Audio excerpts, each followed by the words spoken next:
You are the only criminologist turned artist that I have ever met.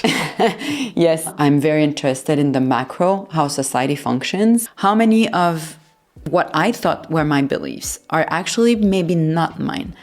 How many of my thoughts and judgment and preconceived ideas are from others? And my work, if you're thinking about, oh, amazing, flowers.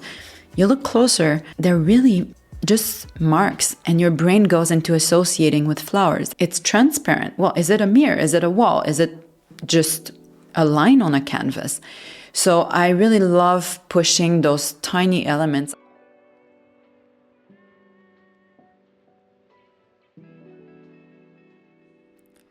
Welcome to Dealer Meets Artist. I am so excited for you all to be here with me, and we are here with my good friend and wonderfully talented artist, Marie-Chloé Duval.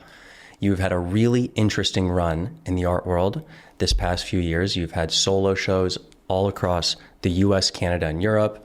You're on the board of Montreal's largest nonprofit supporting affordable housing for artists. You have an upcoming solo show at the Big Art Center in Sanibel, Florida, and you teach at Wagner College. But what I think interests me more than all of the stuff that's happening publicly is how you're thinking about your art right now. So right behind us, we have a work that's in progress. And you worked on it yesterday. Yes. Why don't you tell us a little bit about what you've been up to? Yeah, I've been working on this piece for, at this point, months. It's in the series Architecture of Human Ties. It's exploring the layers of humanity and the hidden structure of society. As a former criminologist who studied society extensively, it translates into my practice in art, this interest into how we function as human beings, how we function as groups and individuals, navigating the norms. So this series is very much about the hidden structures and those layers building up. I really, really embrace this piece. I am very close to know if it's finished or not.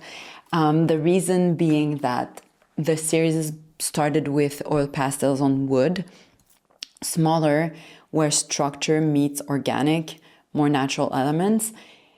You kind of say figurative and abstract meeting. In that piece, it's fully abstract and it's quite new for me. So I'm still figuring out how I feel about it, if it needs the structure or not. So I've been reworking after a long break during the holidays and coming back to it, adding more depth, more layers, more transparency. You know, you are the only criminologist turned artist that I have ever met. Yes, for myself as well, for sure, for sure. And I do not investigate crime. It's funny because people usually think that as a criminologist, I'm very interested in serial killers and criminal minds, but not at all. I'm very interested in the macro, how society functions. And the individual obviously comes into that mix of group, but I'm not really interested into crime. I'm interested in society and function. Yeah. So you're from a small rural village, is that right to say? Yeah. I mean, it's funny for me because I always had this idea growing up, I'm from the city because my village is the biggest of all the surroundings, but I'm talking 3,000 people, 4,000 people. Every other village around is 200, 400. So it's very tiny. So that's where I grew up. We had the post office, we had the grocery store. So, it's a city. And moving, I see a lot of people, oh yeah, I'm from a village. I'm like, how many people are we talking about? They're like, 35,000. And I'm like, this is not a village. So yes, I come from a very, very small town, northeast of Canada, of Quebec. And you didn't even speak English as a kid, right? No, I did not know a word of English for actually almost half of my life. Nor did you really know anything about art, or at least in terms of becoming an artist for half your life, right? Oh, more than half of my life, definitely. I saw people making art, very talented people in my hometown. We had like a painting festival every summer. It was wonderful. So I've seen people making art, but for me, the example I had was mostly more retired people or actually adults painting as a hobby. That's what I thought it was. That was my experience of it. And in a more rural kind of style, the landscape, the houses, the people. I had never been exposed to contemporary art. And when I was 17, 18, I moved to Montreal. The actual city. It's an actual city. Right. That is fair to say. And then I was in touch with art and museums, and I loved it. Although I was still very creative from a young age, I'm not the kind of story of like, oh, I always knew I wanted to be an artist. I didn't even know artist was like a job. Like, I didn't know you could become an artist. Mm-hmm. You become something and you do art. That was my interpretation of things. Do you remember any moment when you were in Montreal that like sparked? Oh, yeah. Yeah, easily. I was on track. My goal, my career idea was do the PhD, become a professor, teach, research, and go across the world teaching. That was for criminology. For criminology. Mm-hmm. So that was my path. And I was working a lot while going to school, paying for rent, paying for everything, and also studying. So I didn't have that much time for passion or hobbies. And I was 22, 23, finishing the undergrad. I mean, this is kind of ridiculous that from kindergarten to literally retirement, I'll be within a school institution. It's so crazy to me. So I was like, okay, I need to take a gap year and do anything that's not art. My love of waste, I tried to get a job as a waste collector. I got totally refused. I still grieve that. But you got rejected from yes, I didn't get the job. A trash collector. Yes, and I can't recall exactly the details, but in Montreal, it's city for the trash or the recycling, and the other one is like has a public-private. Mm-hmm. So I went to like a private company. It was very far from my home, and I put like a big flannel because I didn't want them to see my little arms. Because like they would be like, "Oh, she cannot do the job." So I just like showed up with my big flannel, and it was the shortest interview of my life. And they're like, "Do you have a truck driver license?" I'm like, "No," because I wanted to be the person in the back, picking it up. Yeah. And then they hold on to the side of the truck as yes, I was like, this is the perfect job. You're doing good for society. You're contributing. You're outside, and it's somehow physical. Perfect. Mm-hmm. So I'm like, I'm going to do that for 6 months, a year. So I said no. And they're like, oh, come back when you have one. And I walked away. And you ask any of my friends, every time I saw a trash truck, I was like, oh, could have been me. So anyhow, this passion, so I did a lot of volunteer work. I traveled and I started painting. It was Christmas time back in my parents' house in Saint-Pascal. It's cold and I'm like, this is it. I'm just going to start. I just had this calling of starting to make art.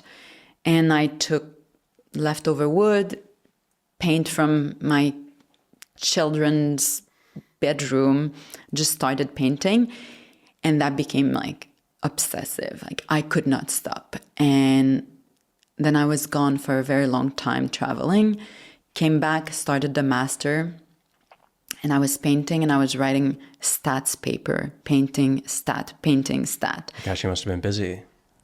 Yes, but painting was really recharging me, and I found a lot of energy and peace in it. And although I really loved writing, it was a very different feeling. It was a feeling of like, it was like draining and asking me so much.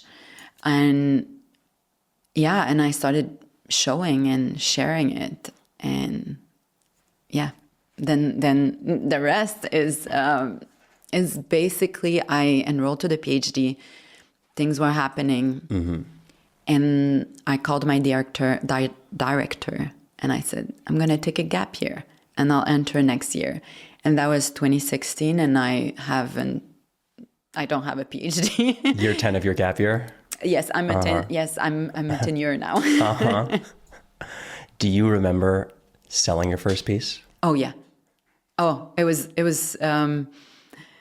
the most awkward thing ever. Oh, yeah? Yes. Well, I had my landlord. I had like a 2-bedroom and I was painting in one of the bedroom and he would be like, oh, I would be interested in buying. I was like, no, I'm not selling. Like, what is wrong with you? You're making art. Your landlord wants to buy and you don't want to yes, sell? I was like, no, I'm not selling. Oh my gosh, you really are an artist. Wow. Oh no, I'm very business oriented when needs be, but I didn't know. Yeah. It's like, no one's going to pay for that. And I was putting it on Facebook, so that says how long ago it was. And someone wrote to me and she wanted a piece. Wait, I'm sorry. Facebook, like post or marketplace? No, post. I didn't go to the market. Okay, just curious. I don't even know it existed back then. I don't think it did back then, no. It's kind of a new thing. Thank God. It would have been a traumatic experience for sure. And it was like half of the size of it, so quite a big size. And I sold it for $250. And she came to my home and I gave her the painting. I took the money. It was cash. And I took the money and I was like putting it away. And I tried to talk about other things because I felt like I was like stealing her. I was like, it felt so bad. But then it started something in me. It started like the joy of like someone living with my work. Instead of me having it at home, it was starting to kind of like stack up a little bit. And I was like, well, it's made to be seen. It's made to be lived with. I'd much rather someone having it on a daily basis than me in a storage area. So it became super easy for me to sell. There's no, it's just joy to know that it's going to live in someone's life. So yeah, that was the first time. With the woman that you sold it to, she was a Facebook friend, but were you close with her? No, we went to the same, in Quebec we have Cégep, which is pre-university.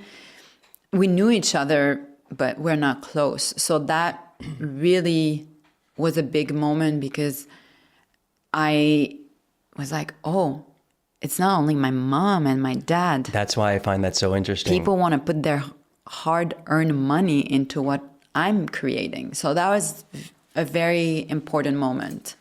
I love asking artists if they remember the first piece they sell because many artists, the first work they sold was to like a close friend or a family member who's like supporting them. Oh, I was giving it. But you were like, right.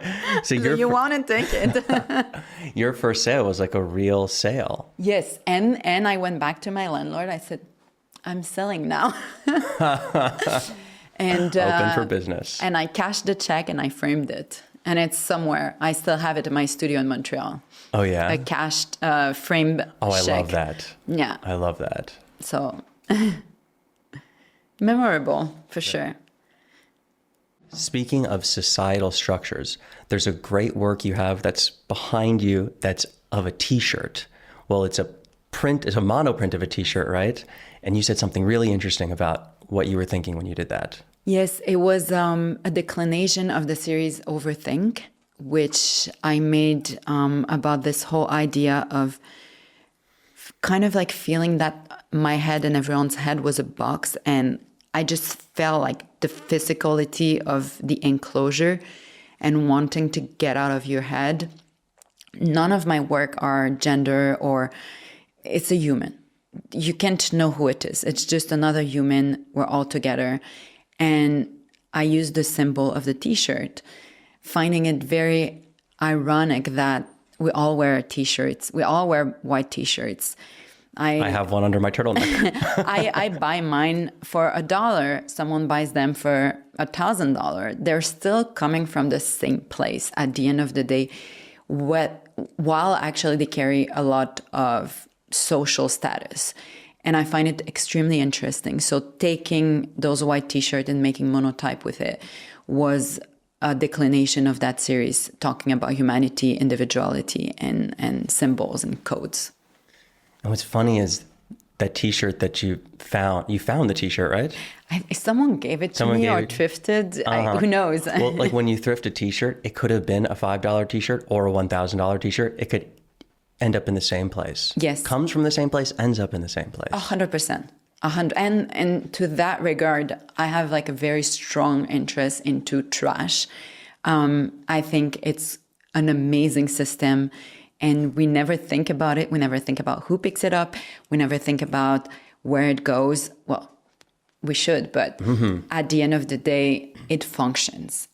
And only when it doesn't function that it becomes a subject of interest. And there's so many systems and structures in place that allows us to just live in the world, go into our day, and then don't think, because things are functioning behind our own realities. So yeah, trash and waste is definitely something that I think about it. Yeah. Gosh, especially here in New York with Oh, yeah. so much trash and You such. can't forget about them in New York. No. And the frame you also found as well, right? Speaking Yes. of trash. Yes, it was not my brightest day. So I was invited for a free class in the city for like a workout class.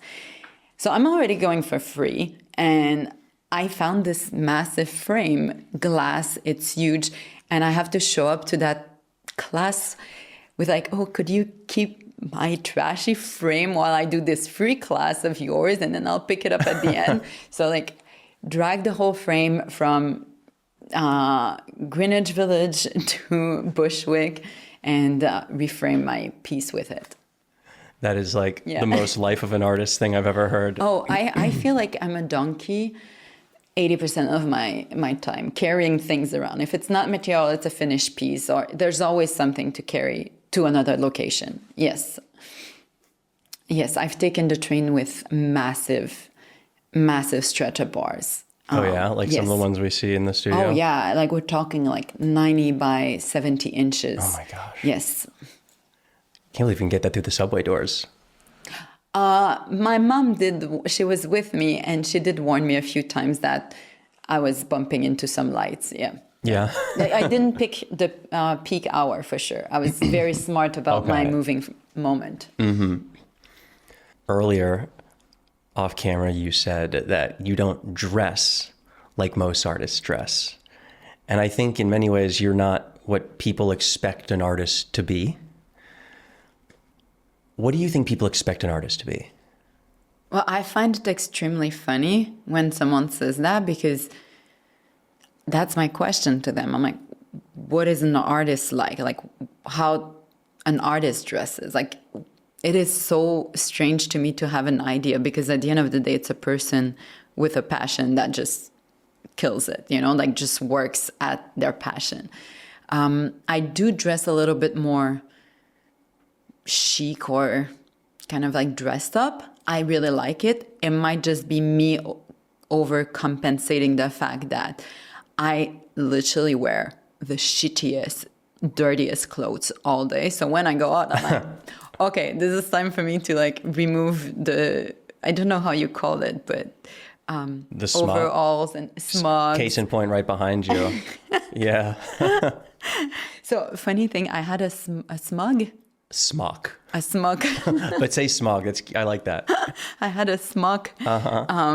It was an actual doctor's smug. I don't know why we had it at home, and I was working in acrylic before, so I would always like kind of clean my brushes on my smug, and became like so thick and hard. I could literally stand by itself. It was like, and then I removed the pockets and I framed it. I'm framing everything. What is this thing? Framing Is shrine? T-shirts. Yeah, I'm sensing a.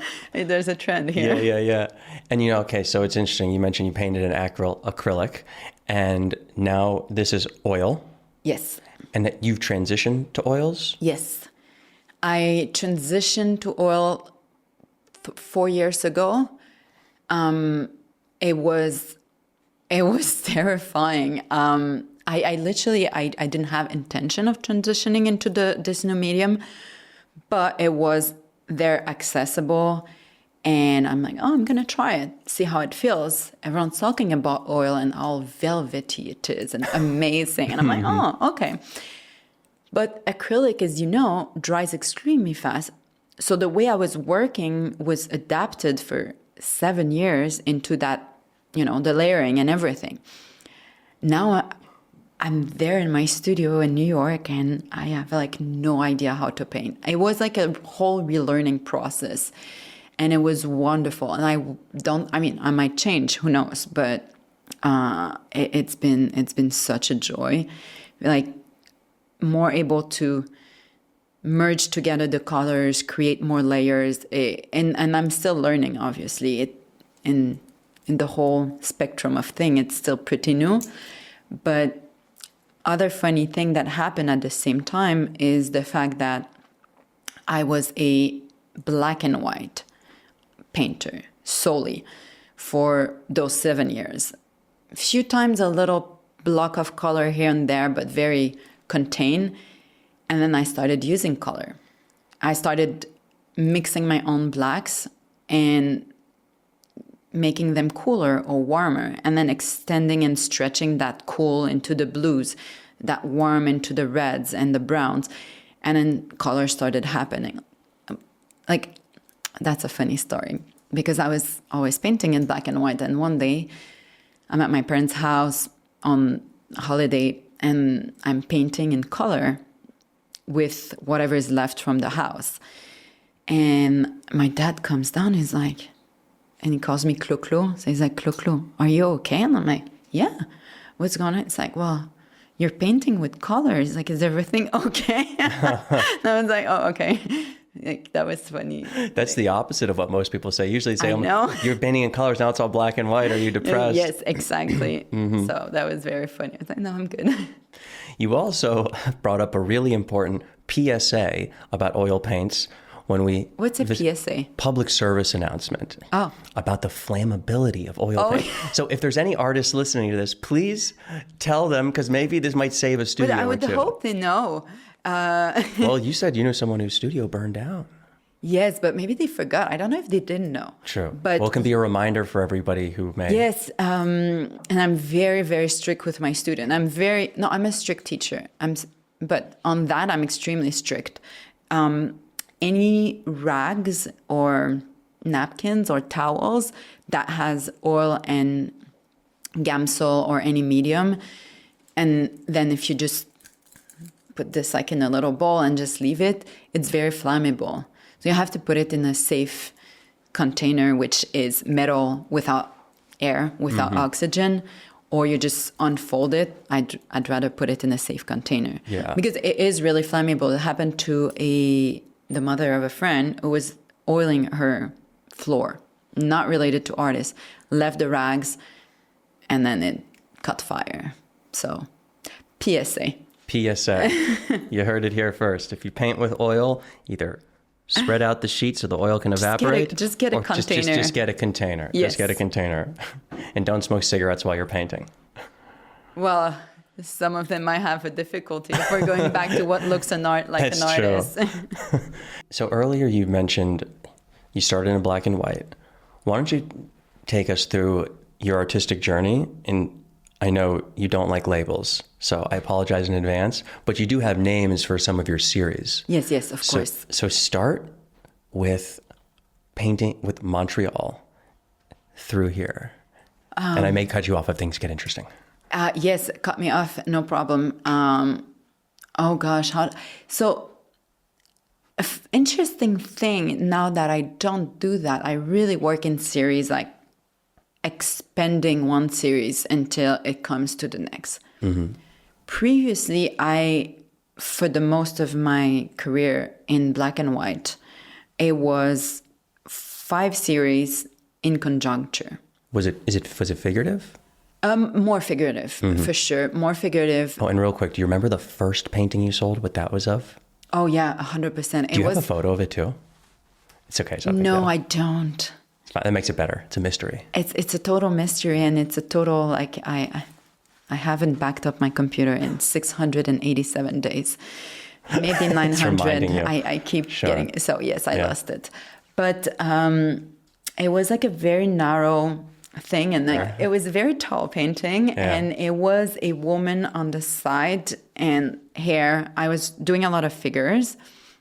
I was doing a lot of photos back then, so using my photos as reference, lots of landscapes, the sea. I'm from next to the St. Lawrence River, so grew up by the water, always loved it. So there's that. There's also the series that's abstract, fully abstract, and some more urbanscape.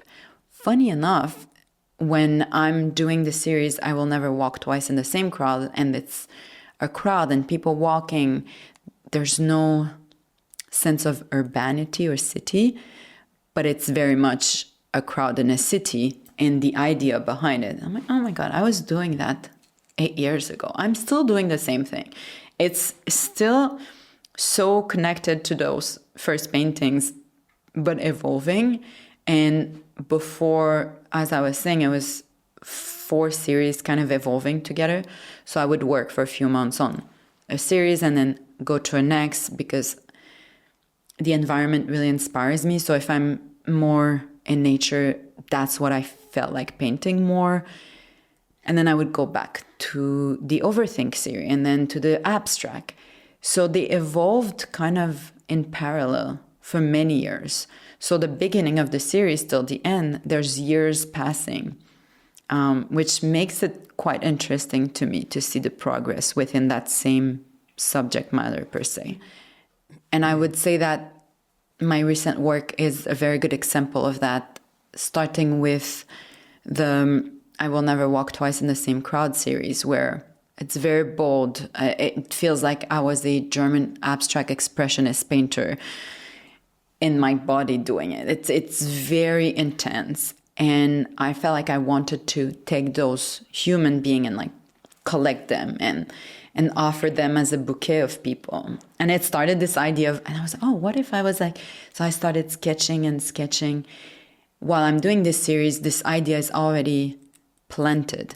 It's growing in my mind until there's kind of a break where I'm ready to do it on canvas and go full on with that series. And that series was at first a lot of actual bouquet of flowers with faces and really like a hand holding it. And that evolved into, oh, that's interesting, you know, like this gesture, but there's, where is it? And the interior, the structure, the intimacy of the constructed house became a thing, and it evolved.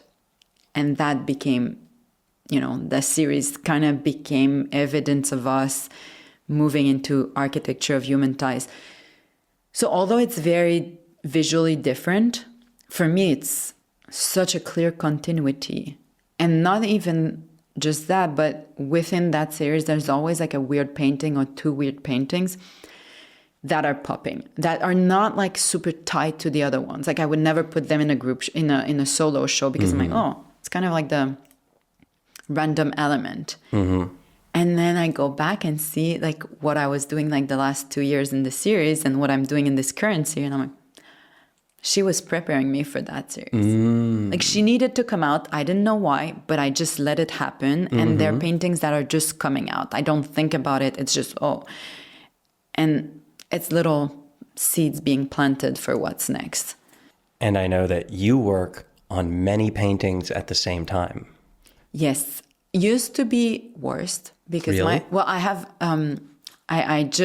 it was really time for me to stop the Montreal studio after so many years living in New York. But I thought I was coming here for a year. So now I just stopped this studio, but it was a big studio. So I had a lot of room. Here I have a little less room, which really helps me slowing down.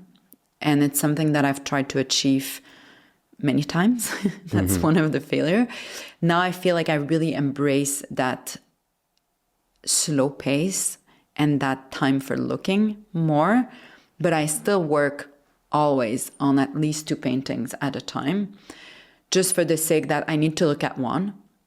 And there are things in a painting that needs to be done, the background. And then I build layers upon layers. So the drying process of the oil as well. So there's always kind of a dance between those two, and maybe like some sketching on the side. So yeah, it helps me because every painting informs the next one. Do you consider yourself an abstract expressionist? I don't know what I consider myself. I'm a painter. I make what feels right. I never liked boxes and categories, although they're very comfortable for people. And my work is pretty much about deconstructing those boxes and limitation. In definition, this is an abstract piece. I have work that's a lot more figurative, and I like to mix both. I like to play with what's possible, and when you're an artist, everything's possible. Like before you paint, nothing exists, and then you're creating something that was not, which is like fascinating. I don't paint to give an answer or to give a specific idea, and I think that's why I so adore this fine line between the styles per se, because then it's a little bit more confronting and you're questioning what you're looking at. And then already you're breaking some of those walls and boundaries of what is, what should be. Similarly in society, like I should be doing that, I should be doing that. Like it was really hard for me to transition into a painter, into being an artist, because I was like, oh, I'm going to have the hat of a doctor. I mean, not a medical one, but still, no one's going to question if I'm smart. I'm fitting into that. I have my hat, my role. And being an artist had none of that. And I myself had stereotypes of what is an artist because I didn't know anything other than those stories of the starving, tormented artist that is so romanticized. Yeah. Do you ever paint sad motifs? Sad? Sad, like darker paintings? No, I paint. This is so colorful. Most of my work has a more muted palette, which I very much love. Like behind me? Yeah, it has like that big green, but a lot of it is somehow muted. The series about the people in the crowd is very dark, very intense. For me, I see it as very bright. There's full of hope. There's full of human connection. So it's more, for me, it's very bright. I know that it could be sensed as a darker painting, which is fine. Well, it's funny because you've mentioned that when people see some of your other series, which look darker, they assume that you must be this moody, depressed, isolated, monk or something. When that's not the case. A few times people they're like, oh, you're Marie-Chloé? I'm like, yeah. Like, now I sound very cool, but like they saw the work at the show and then I show up and then it's like, oh, like, but you're like young and happy. And I was like, yeah. Like, they were weirdly thinking, they were almost, a weird part of them was hoping you'd be like meaner. Like a mean old man. And I'm like, right. Oh, okay. I like that. I love when the cover is not fitting the book. It's not an expression, but I'm going to... That's the cover is not fitting the book. It's like a reverse of the expression that everybody... It's like, don't judge a book by its cover, but it's like if you've read the book first, but you haven't seen the cover. So it's the opposite. It's like you see someone that looks really tough, but they're very, very sweet. I love to be surprised by things. So, yeah. So, yeah, I was like, oh, yeah, I'm happy you thought I was an angry person. I think that's one thing I'm so excited to do, this dealer meets artist, because I think sometimes people kind of forget that artists are people. I know that sounds like a weird thing to say, but they forget that they're, as like you said earlier, they're people, they're human beings that paint and have the whole range of emotion. But I think a lot of dealers in galleries like to make the artist seem almost unrelatable, because I think it makes people feel like, oh, there must be like something that I don't understand. And I think it alienates a lot of people from work. I think there is something that if you're not an artist, it's hard to understand how this thing takes over your life, right? And like how, because it's so abstract. We're not used to see things. We don't understand them. We don't know how it works. You know what it is to be a professor or a teacher because you've seen them. You know what it is to be a doctor, a nurse, because you've engaged with them. So for a majority of people, the idea of an artist is quite abstract. They haven't seen a studio. They haven't seen what's behind the work. So it's only the finished product that is available for the eyes. So I think that creates a lot of mystery. But yeah, it's just a bunch of people who love making art and dream. And that's a good point, how you only see the finished product. Like with music, you hear the finished product, but you can kind of see how it came together. Yeah. Music videos and like that that puts me in a certain category of age. But the MTV age? Well, obviously no, because it was a French channel, but Musique MTV? Plus. Musique Plus? Yes, Really? that's what we had. It was great. And if you were like a Musique Plus host, you were the coolest person ever. A Musique Plus host? Yeah, like this TV channel was just for music and music videos. So if you are the host for that TV channel, like, you know, like the person that that was the coolest job. Oh, that was the like, dream job. Got it. That was top. Oh yeah, the role model of generations. Yes, Musique Plus. It doesn't exist anymore. No, I wonder what they're doing. I don't know. Yeah, it was a really good painting day yesterday. Yeah. Yeah. All day. I love a day that I have nothing. Like I've known myself enough within the years of like how I work, and I need 2 to 3 full days, no meeting. I need to have nothing, even at night, to just mentally be able to immerse myself and go all in. Do you ever paint throughout the night? No. Oh, okay. I'm like really like I'm a grandma. Okay, so I love to go for dinner with friends.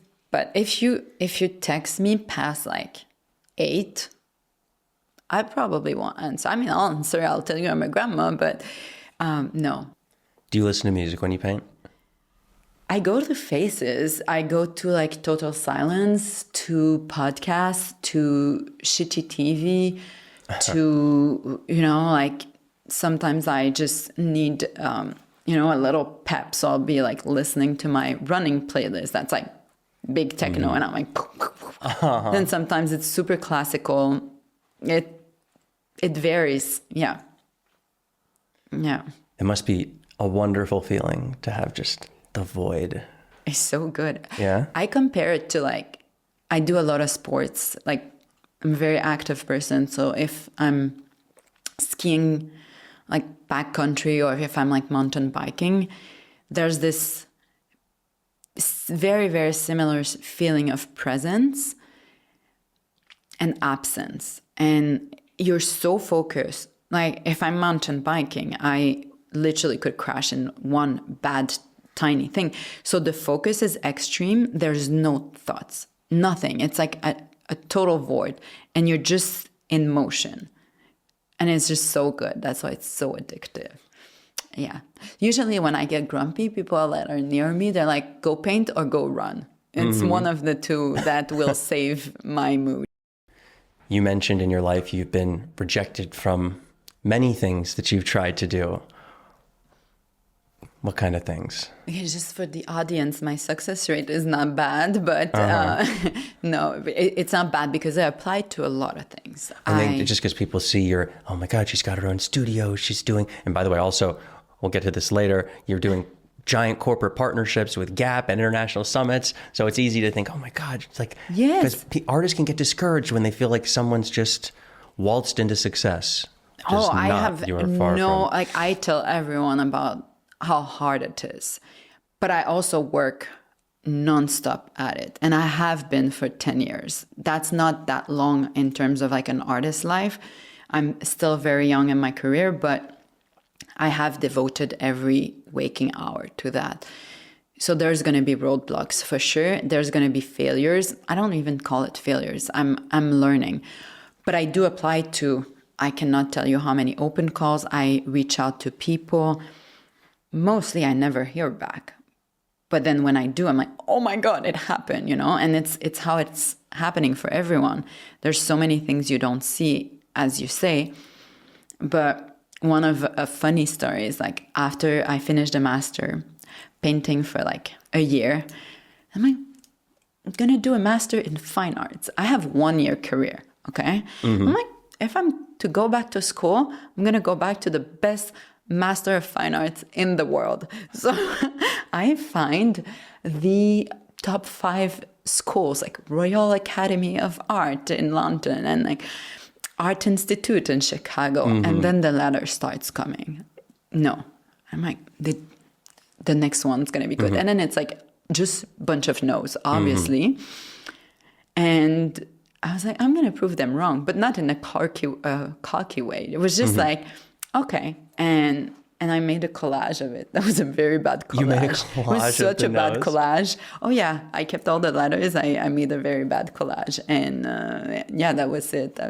And then inside, they would have been completely crazy to accept me. That portfolio was really not ready, like bad. Yes. So.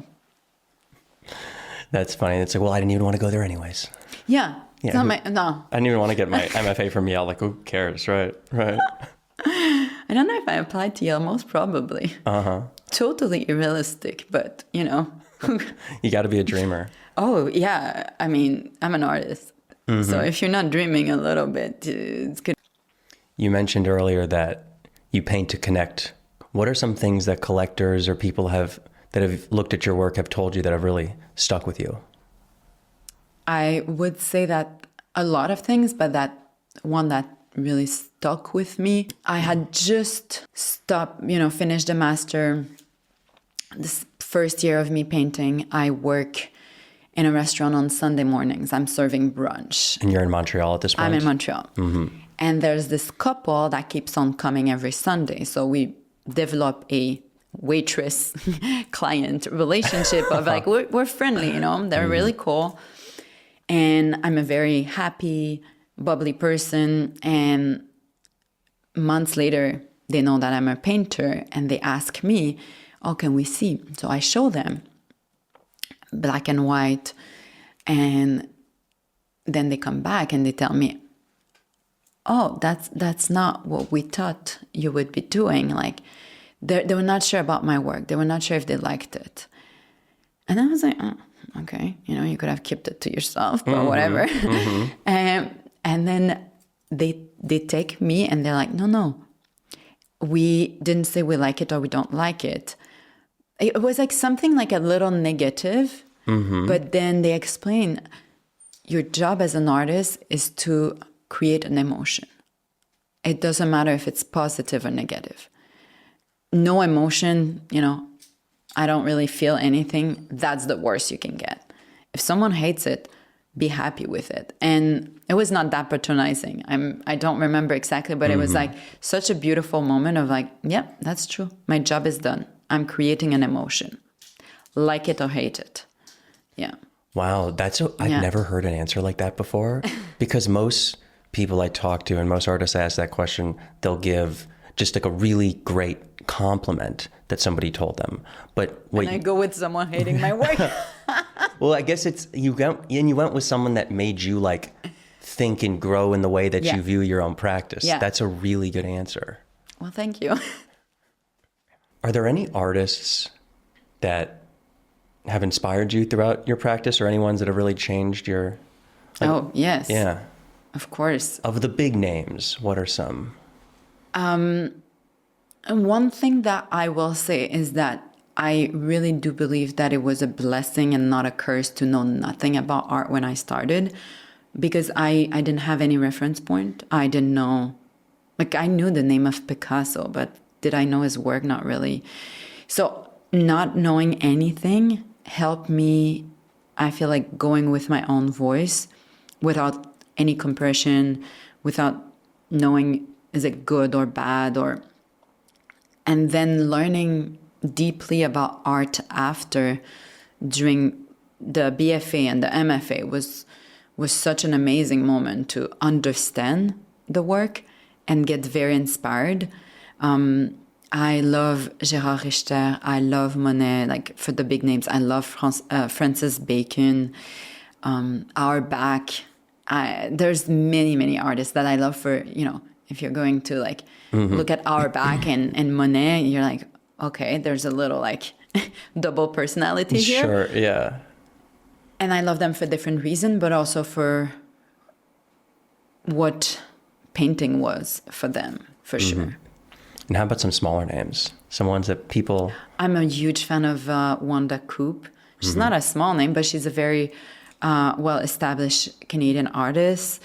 Who I find this question so hard. There's so many artists that I love. I have a list on my phone, but honestly, I should do the same. Sometimes I freeze up because it's like the server overloads of trying to think of too many people. Yeah. Yes, but I think that's and there's many of my contemporaries, obviously, and my peers and people I show with that I'm very much in awe with. For sure. So yeah.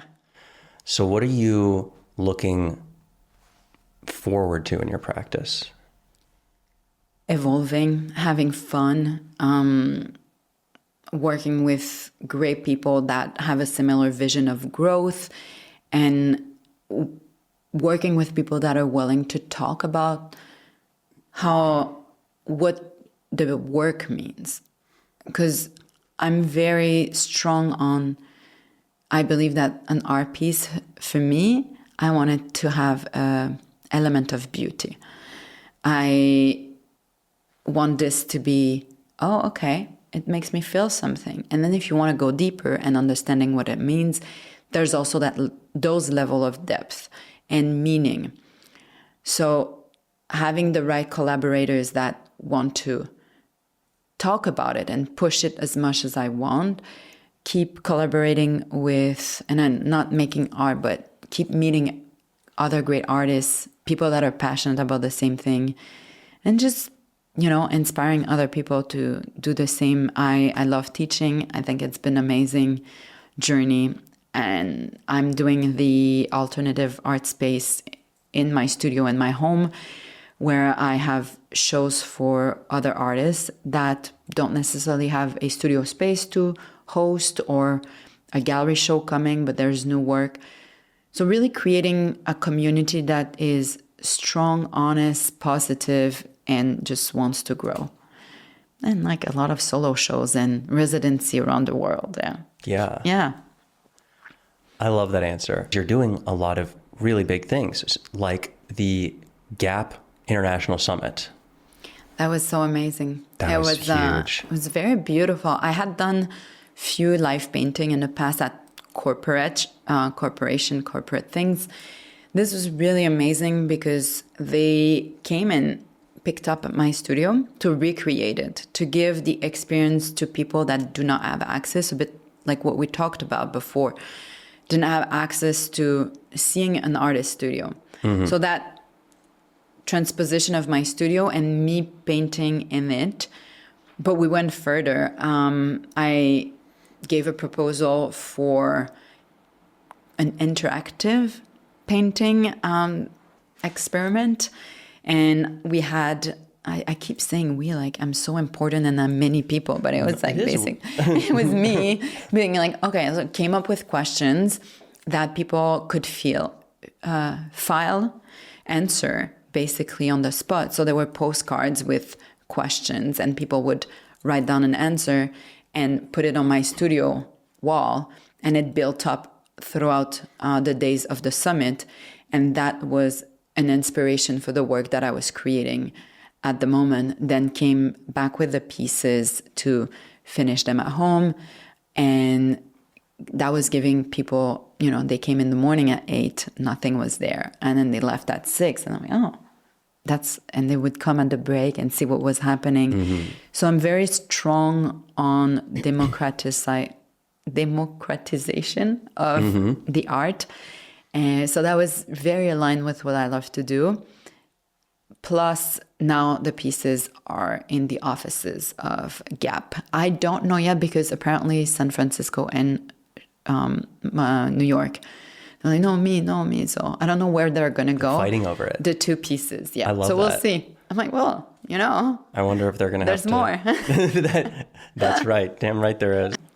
You also did something that I think is really interesting. I've never heard of another artist doing it. Very business savvy move. The print club. Oh, yeah. Yeah.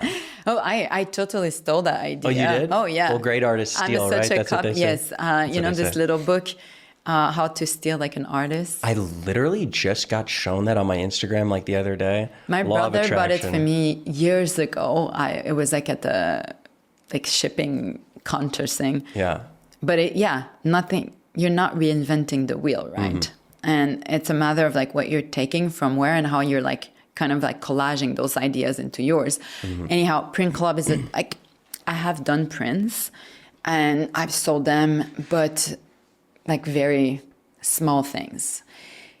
Then I was like, I really am a strong advocate of accessibility in art. Yes, my work, it's a significant amount of money. So it's not accessible for everyone. I'm not at the crazy ass prices, but I'm very conscious that it's a financial decision that's not a small one. But I do believe that you can make art and have it very accessible. Like I would sell sketches for $50 and they're really cool. And it's still an original piece of art. And I was thinking about this idea that representing some of my series in a very small scale, like, because I love sending mail to my friends and receiving mail.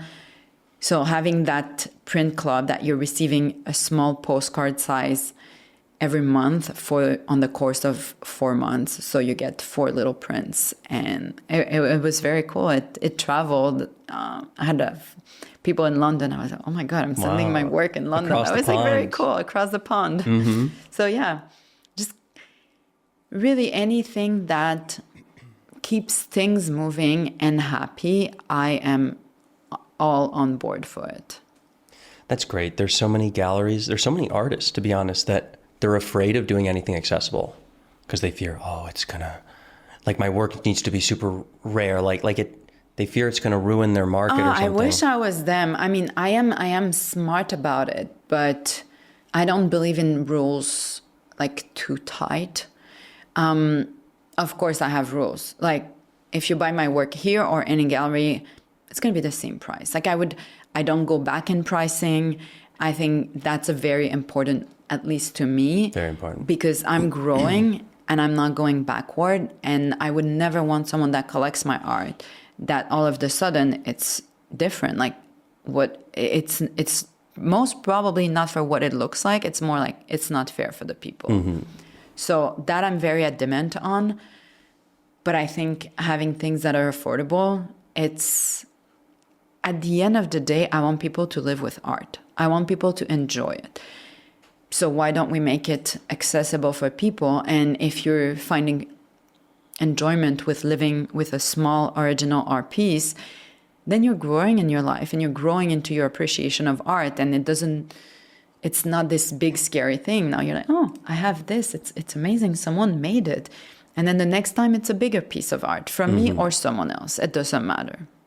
As long as people are engaging with art and artists, it's a huge win for all of us, right? Absolutely. And as a dealer, I have to say, I think your art is undervalued and I think it's going to be continuing to go up. You've studied criminology now, probably about as long as you've been an artist. But both of those times you've examined societal structures and the ways that we might not question our own beliefs. Tell me a little more. Yes. I was saying earlier that I feel what I was writing as my research and articles is basically what I'm painting. And I often use this example.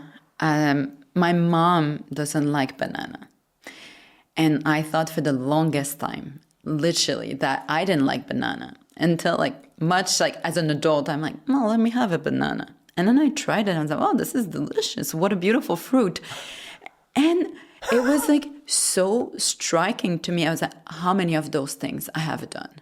How many of what I thought were my beliefs are actually maybe not mine? How many of my thoughts and judgment and preconceived ideas are from others, not only from my parents, from everyone in society in general. People think crows are a bad sign and ugly. If you look at them, they're pretty birds, right? So I started taking a step back and trying to unlearn a lot of the things that I thought to update my beliefs. And my work, if you're thinking about the piece in the presence of us or the walls didn't go through, they're very much about depicting and translating that idea. Just for the simple fact that you don't really know what's happening in the piece. At first you're like, oh, amazing, flowers.